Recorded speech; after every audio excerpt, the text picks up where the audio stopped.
Here I want to introduce fracture in the engineering field. For the engineering structures, we will have the situation with fracture involved. What is a fracture? Let's have a look at this representative structure here.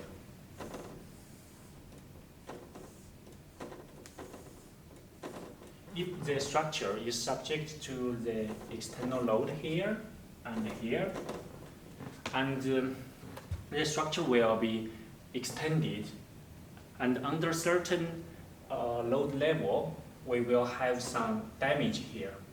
This damage could be the separation between the solid, and we call this fracture. For the fracture here, we will have displacement jump between these two parts. The displacement jump is defined as the difference between the displacement at the top here and the displacement at the bottom side of the fracture here. With the displacement jump, we could define two types of fracture. The first one is brittle fracture, which does not have apparent deformation. The other one is ductile fracture, which has a wettable deformation in the process of external loading. We have these two types of material, but we also have to consider the fracture in the analysis. How could we do? Here I will introduce the famous cohesive room model. The cohesive room model introduces a traction opening relation between the fracture here. This is the traction and this is the opening or the displacement jump. We could have different type of relation here, such as this exponential, or we can also use a linear one. For this model, the most important parameter is the maximum traction, which is acting on the fracture surface. We call it fracture strength. Another one is the fracture energy, GC. The fracture energy is the energy dissipation along an unit area of the fracture surface. For the fracture energy, we could compute it from the integration of the traction opening law here.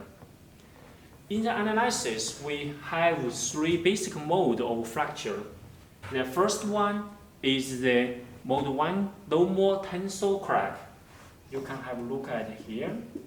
This double cantilever beam, and we apply the external load here and here, and we have a traction-free surface. If we pull these two sides, the fracture will propagate along this surface. And this is the case with the external load perpendicular to the fracture surface. Another two basic mode is related to shear crack. For shear crack, it is defined by the displacement jump or the crack opening parallel to the fracture surface. Let's still have a look at this double cantilever beam test. If we apply the external load or the shear load here, in this direction and in this direction, you can see we will have a distortion here, and the load is perpendicular to the surface here. Another type of shear crack is if we apply the external load perpendicular to the surface, in this direction and in this direction. So perpendicular to the surface here, we will have the torsion between these two surfaces. That's all.